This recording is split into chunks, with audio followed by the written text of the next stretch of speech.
They called her useless. Too slow, too quiet, too strange to be part of their world. Her family whispered about her like she wasn't even there, their voices sharp, their eyes full of disappointment.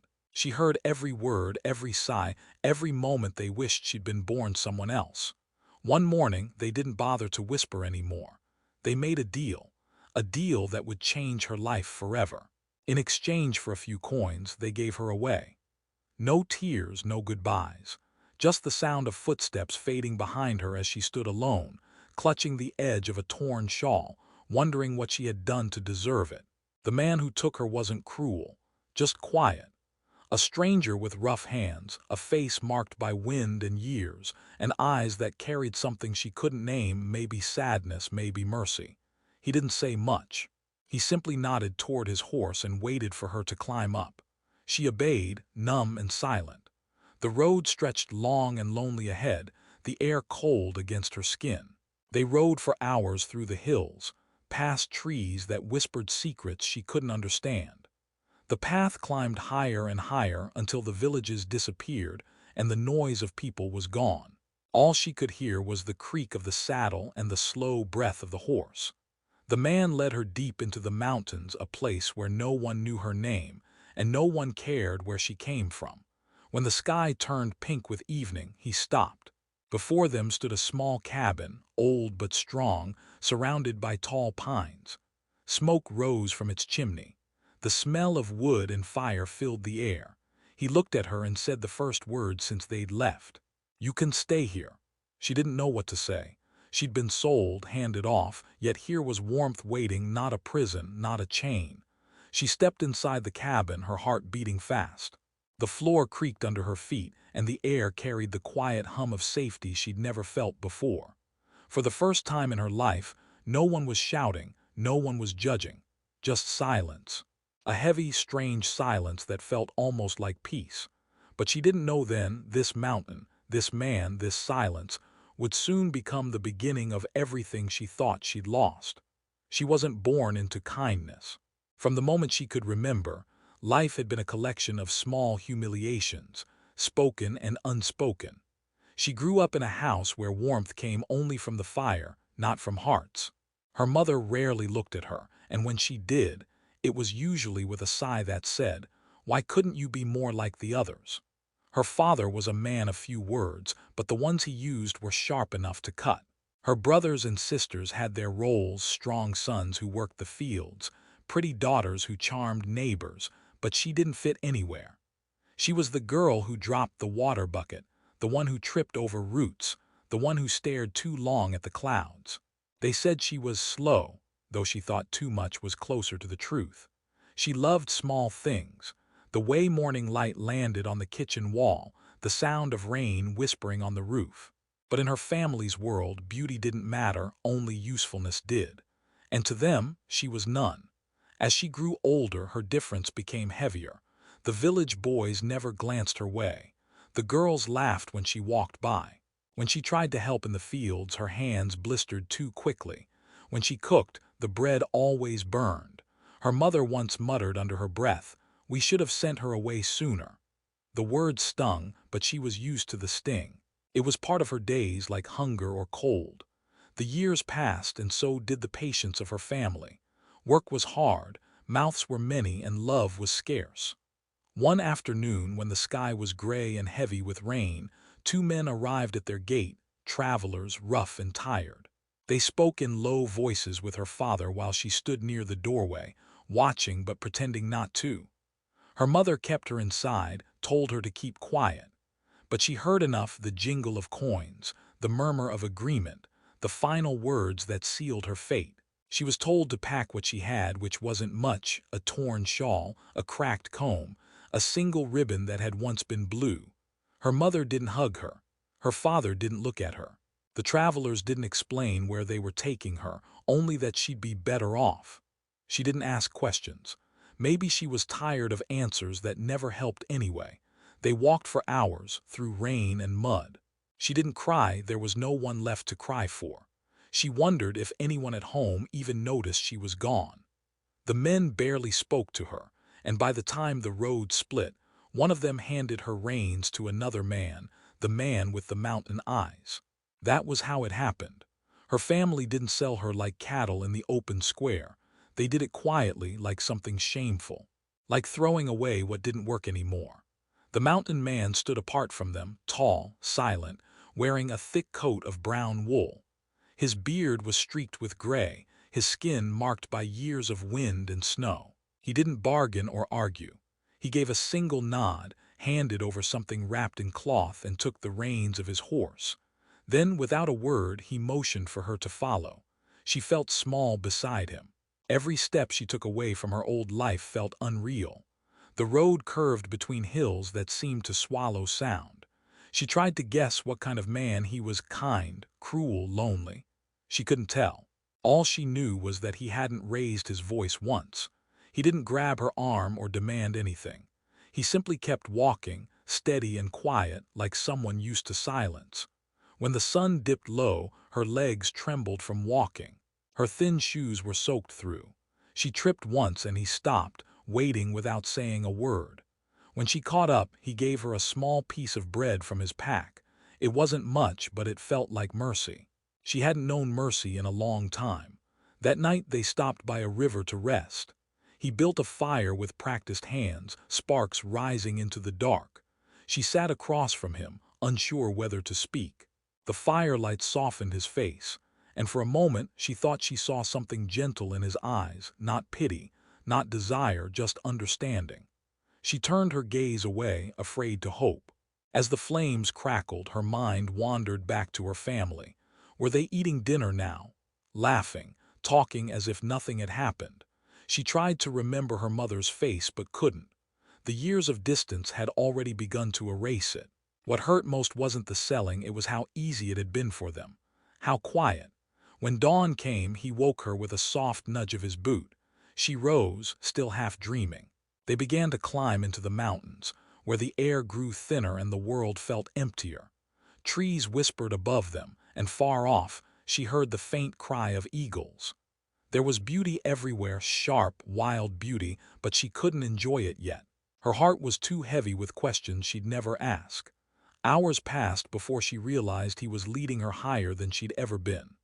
The paths narrowed, stones slipped beneath her feet, and the air smelled of pine and snow. Finally, when the sun began to set behind the peaks, they reached a clearing. There, standing between tall trees, was a cabin, small, weathered but strong. He stopped and looked at it like a man who had built something with his own hands. Then he turned to her. "You can stay here," he said. His voice was deep, steady, the kind that didn't need to repeat itself. She stepped toward the door. It creaked open slowly, revealing a single room with a small stove, a wooden table, and a bed covered with wool blankets. It wasn't much, but to her, it was more than she'd ever had. That night she lay awake listening to the wind brushing against the walls. The man slept near the door, guarding like a shadow. She wondered who he really was, and why, out of all people, he had taken her. Maybe he saw something in her that no one else did, or maybe he was just as lost as she was. The man she now lived beside was a mystery wrapped in silence. Days passed before she even learned his name. He didn't offer it and she didn't ask. There was a rhythm to his movements, steady, deliberate, like a man who'd made peace with being alone. He rose before sunrise, chopped wood before the world stirred, and cooked simple meals without a word. He seemed carved from the same rough earth the cabin stood on. At first, she stayed inside, too afraid to step beyond the door. She would watch him through the small window as he worked, hauling logs, repairing the fence, tending to a small garden behind the cabin. He moved like he'd done it all 1,000 times, every swing of the axe sure and calm. She couldn't remember ever seeing someone so at ease with silence. Sometimes, she thought he'd forgotten she was even there, but then she'd find small signs that said otherwise. A bowl of soup left near the fire, an extra blanket folded neatly beside her bed, a pair of worn gloves placed on the table when the air turned cold. He never spoke about them, but she noticed. And slowly, she began to understand that kindness doesn't always need words. When he finally spoke again, it startled her. "You should come outside." he said one morning, his voice rough from disuse. She froze, unsure if she'd heard right. "The sun's warm today," he added simply before walking out. It took her a few moments to gather the courage, but she followed. The air hit her cheeks sharp and fresh. The forest stretched endlessly in every direction, tall pines reaching for the sky. The sound of wind in the trees reminded her of whispers she couldn't quite catch. The man was stacking logs by the cabin. Without looking up, he pointed toward a nearby stream. "Water's clean there," he said. "You can take what you need." She nodded, though he wasn't watching. That first day outside, she barely spoke. She filled a bucket, watched the way sunlight bounced on the water, and wondered if this was what peace felt like. It wasn't comfort, not yet, but it was quiet. The kind of quiet that didn't hurt. Days turned into weeks. The snow began to melt, and small bursts of green peeked from under the soil. She started helping him, small things at first. Washing dishes, sweeping the floor, feeding the chickens.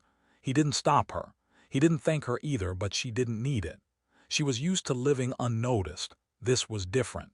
His silence wasn't cruel, it was space. Space she could breathe in. One evening she found him sitting by the fire, carving a piece of wood with his knife. She hesitated near the doorway. He didn't look up but said, "You can sit." So she did. They sat there for a long time, not speaking, the crackle of fire between them. After a while he said, "Used to be 2 cabins here." His eyes didn't leave the carving. "My brother built the other one. He left after the winter took our folks." She didn't know what to say, so she said nothing. He didn't seem to need a reply. It was the first time she'd heard him mention another person, and something in his voice told her that loneliness had been his closest companion for a long time. The days grew softer after that. They began to fall into rhythm, chopping, cooking, mending, resting. Sometimes he'd hum quietly while working, low and steady, like the sound of the wind through pine. She started humming too, softly under her breath, and once she thought she saw the corner of his mouth twitch, almost a smile. When rain came, they'd both stay inside. He'd work on small repairs while she sewed patches into their clothes. She didn't have to ask to help. He just handed her things, trusting she'd figure them out. Each act felt like an exchange, silent but meaningful.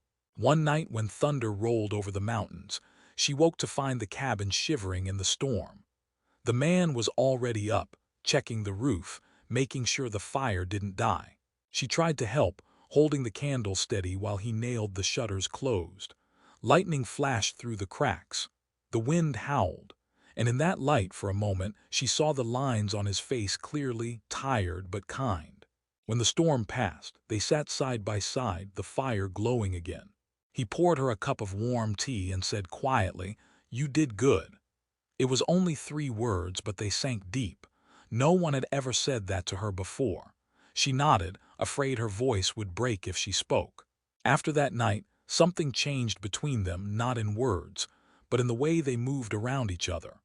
When she laughed softly at something, a rabbit darting across the path, or the way a chicken tried to chase its own tail, he didn't look away anymore.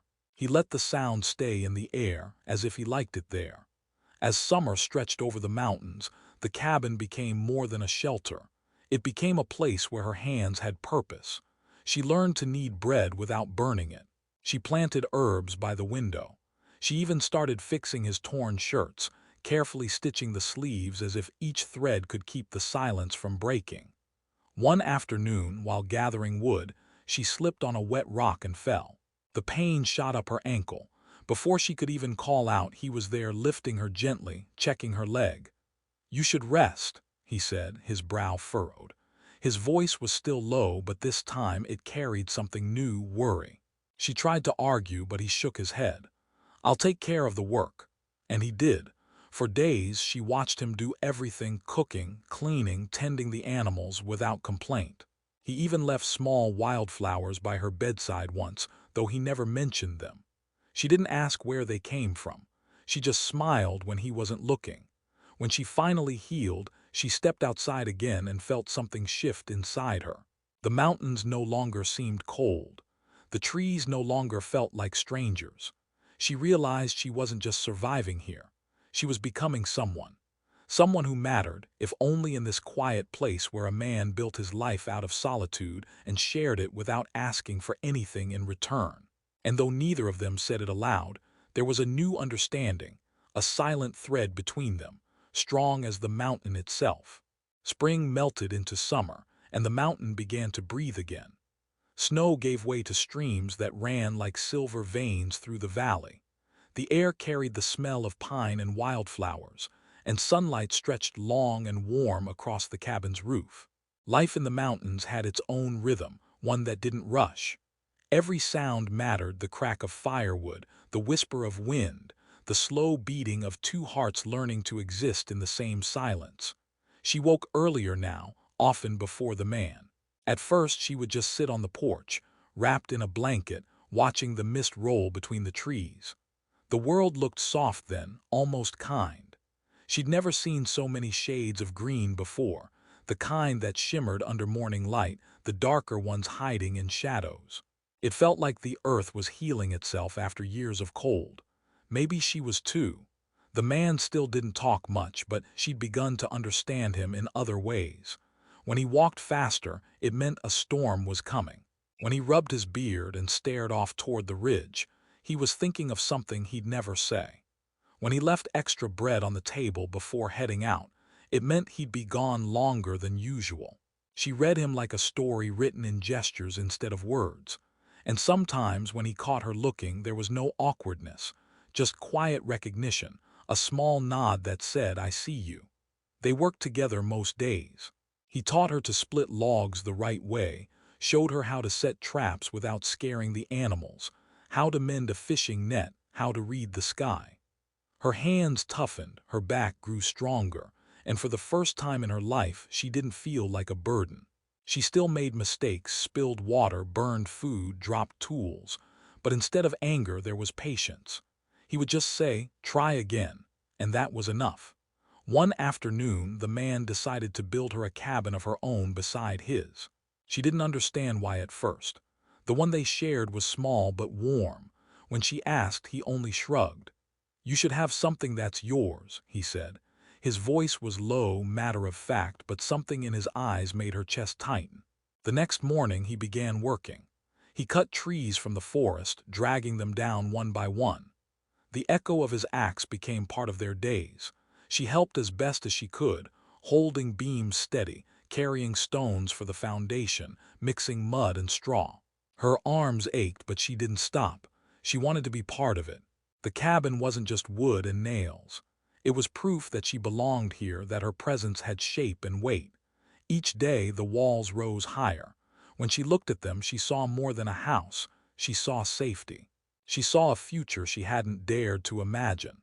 Sometimes, when the evening came and he worked under the fading orange sky, she would catch herself smiling for no reason.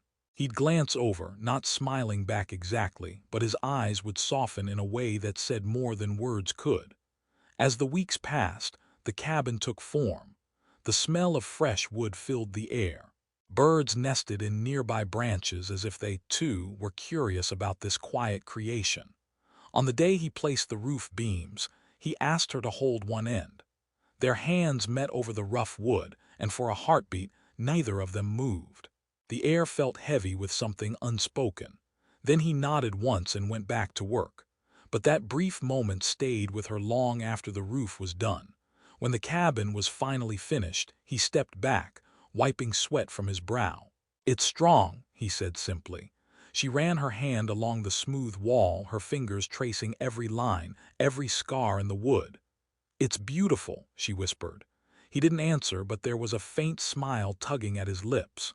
That night she sat inside her new home, staring at the flicker of the firelight dancing across the wooden walls.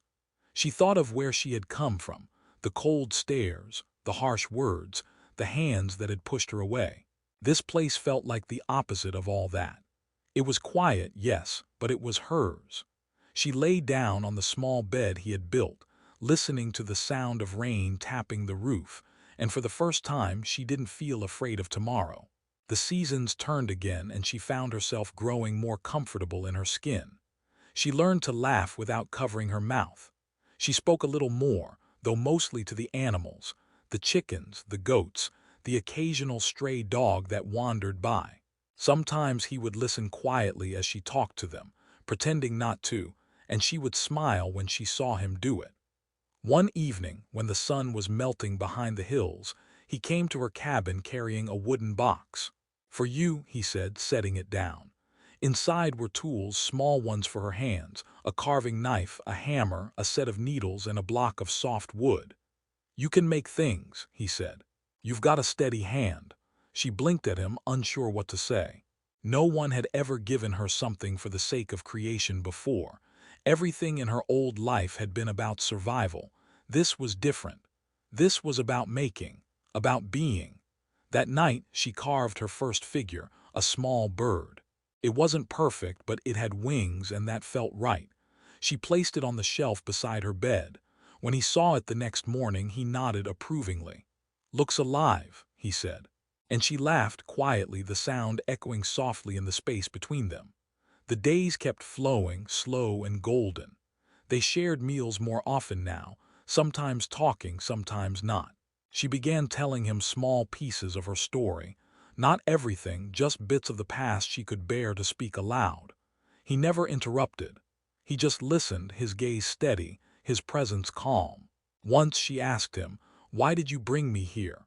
He was silent for a long time before answering. "You looked like someone who needed a place to rest," he said finally. Then, after a pause, "And maybe I did too." The words settled in her chest like a quiet truth. Two lost souls, finding a kind of balance where the world had forgotten them.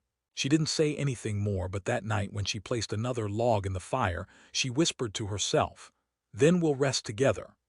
The cabin stood strong under the moonlight, two homes side by side, two lives slowly weaving into one. The mountains no longer felt lonely. They felt like witnesses to something fragile but real, something quietly being built, not from need, but from choice. The mountain was quiet that autumn, but silence in the mountains was never still. It breathed. It moved through the trees and carried whispers on the wind, the kind that made you look over your shoulder even when you were alone. The leaves had turned gold and red, and the air had that crisp bite that meant winter was coming again. She loved this time of year. The smell of smoke, the sound of wood cracking in the fire, the feel of the earth cooling under her feet. It felt alive, like everything was preparing for something. But not all whispers in the mountains were kind. The nearest village was miles away, yet rumors had a way of traveling faster than footsteps. People had begun to talk about the girl who'd been sold, about the man who'd taken her into the wild, about what kind of life they must be living up there alone. She didn't hear it directly at first, but she noticed how the man's face hardened when he came back from his rare trips to trade in town. He didn't say much about it, only that people liked to fill silence with stories when they had none of their own. Still, she could tell it bothered him. One day he came back later than usual, his coat damp from rain. He placed a small sack of flour on the table and stared into the fire for a long time. She poured him tea and waited. Finally he said, "They asked about you."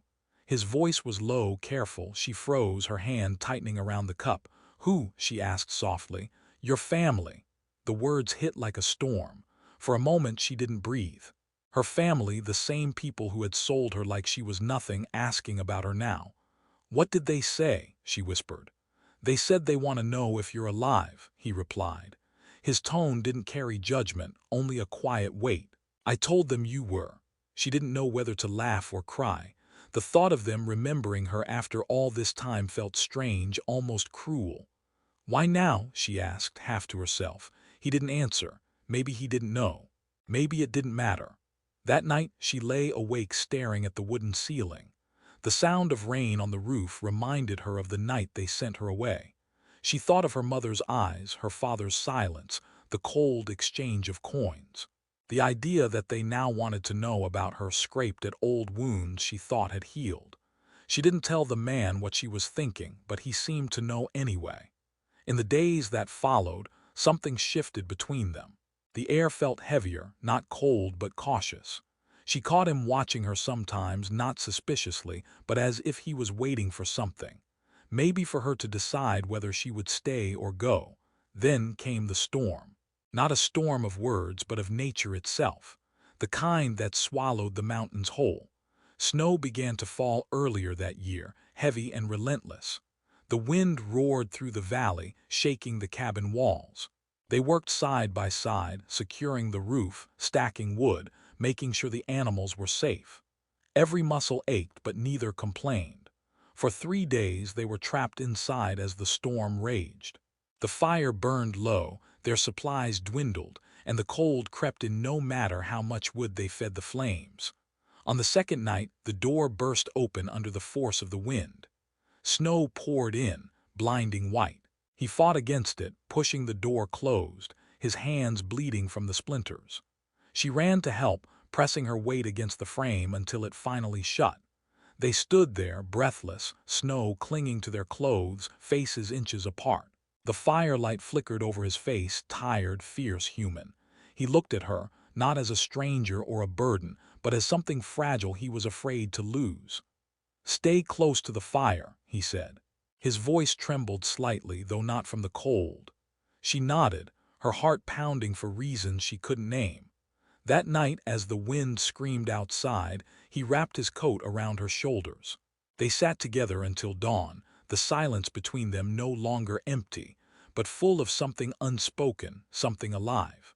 When the storm finally broke, the world outside was buried in white.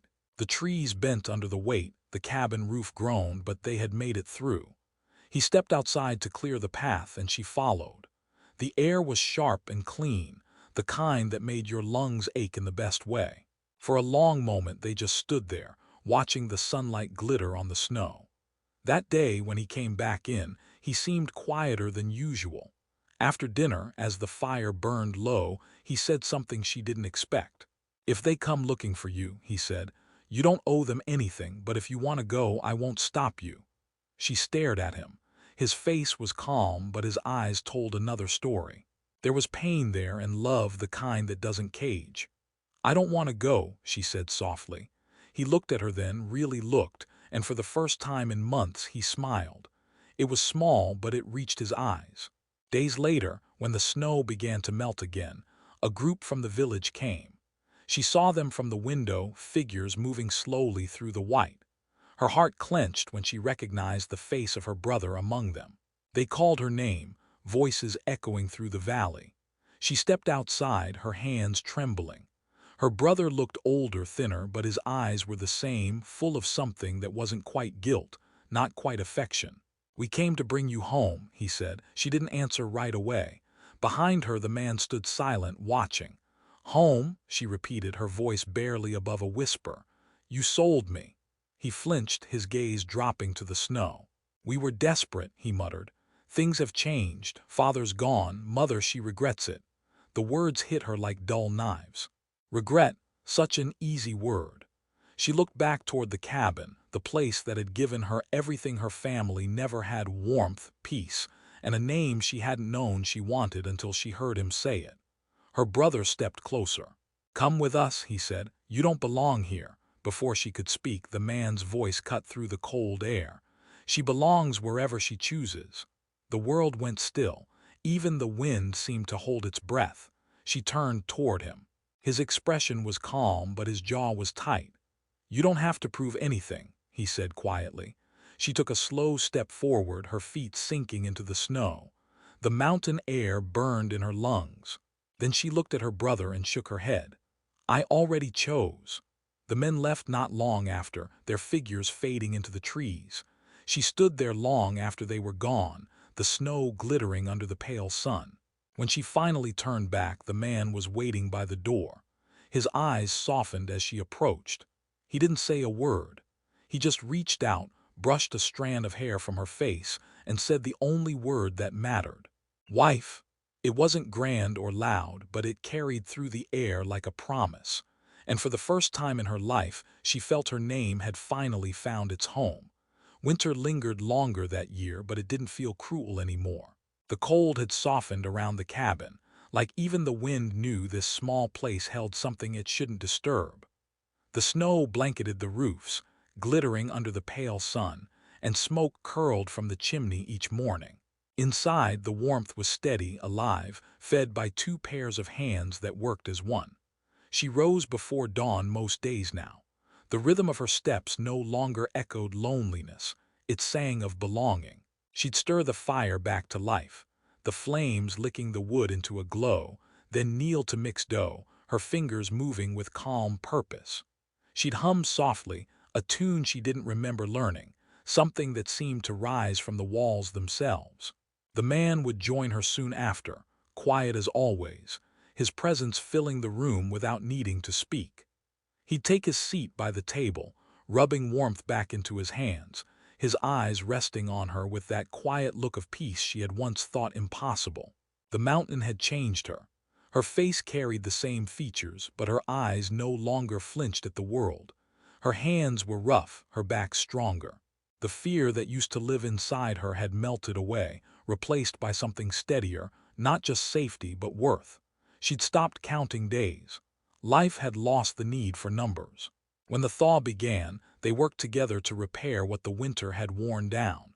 The roof needed patching, the fences needed mending. She followed him into the forest, her boots crunching over the last of the snow. The air smelled of wet earth and pine needles. He carried the axe on his shoulder, she carried a bundle of rope and nails. They walked side by side without hurry. Sometimes their hands brushed and neither pulled away. She'd glance at him, catching the faintest hint of a smile beneath his beard. There was comfort in their silence, in knowing no words were needed. The forest around them hummed with life waking again, birds calling, branches creaking, the stream rushing louder with melted ice. At the clearing where they cut wood, he paused, resting the axe against a stump. "This land's been quiet a long time," he said finally. "Used to think it would swallow me whole one day." She looked up, the light filtering through the trees painting his face gold. "And now," she asked softly, he hesitated, his gaze moving to her. "Now it feels full." The words stayed in her heart, quiet but powerful. He didn't say because of you asterisk, but he didn't have to. It was there, in his tone, in the way he watched her, like the sight of her was something worth keeping. That spring brought color to the mountains like she'd never seen before. Wildflowers covered the valley, and streams glittered like glass. She started planting a small garden beside the cabin, herbs, potatoes, a few stubborn carrots. He built a wooden fence around it, saying animals had no manners when it came to food. She laughed at that, her first laugh that wasn't cautious or small. The sound startled them both, then lingered like a melody. They began sharing stories in the evenings. She told him about her childhood, the smell of smoke from her old home, the sound of her father's boots, the dreams she used to have of running far away. He spoke about his brother, the one who'd left the mountains years ago, and how silence had become his only companion after that. It wasn't sadness he spoke with now, but acceptance. Two lives once filled with emptiness had somehow met in the middle of nowhere and found something whole. One morning, she noticed a bird building a nest in the eaves of her cabin. It reminded her of the small carving she'd made months ago, the wooden bird that still sat on her shelf. She picked it up that night and placed it by the window, beside the real nest, smiling at how life sometimes echoed itself in quiet ways. Not long after, a letter came. The man brought it from town, folded and worn, handed to him by someone who still remembered her name. It was from her mother. She recognized the handwriting instantly, shaky, uncertain, like the words were written with trembling hands. The letter wasn't long.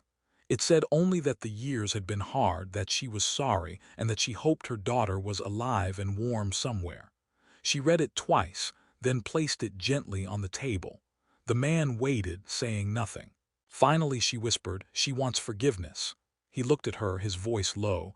"You don't owe her anything," she nodded. "I know, but maybe I'll give it anyway." That night she burned the letter in the fire. The flames curled the paper into ash, and she watched it turn to light before it disappeared. She didn't cry. There was nothing left to mourn, only peace, strange, soft peace. Days turned into months, and life became a quiet story written in the rhythm of their days. When storms came, they faced them together. When sickness brushed close, they cared for each other without fear. When laughter returned, real, deep laughter, it filled the cabin like music. One evening, as the sun melted behind the ridge, they sat outside on the porch, the sky painted in orange and gold. The mountains looked endless. She leaned her head against his shoulder, and he rested his hand on hers. For a long while, neither spoke. The world didn't need their words. In that silence, she thought about the journey that had brought her here, from a girl no one wanted to a woman who had built something lasting.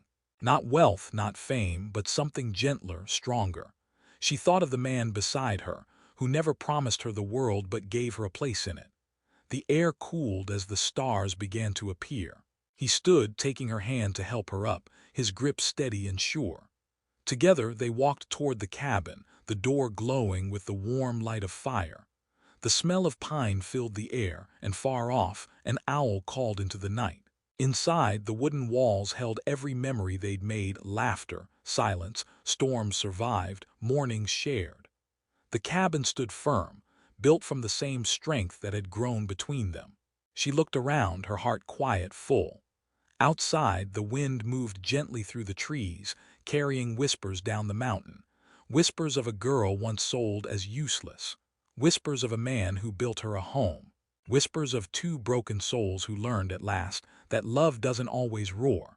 Sometimes it simply stays.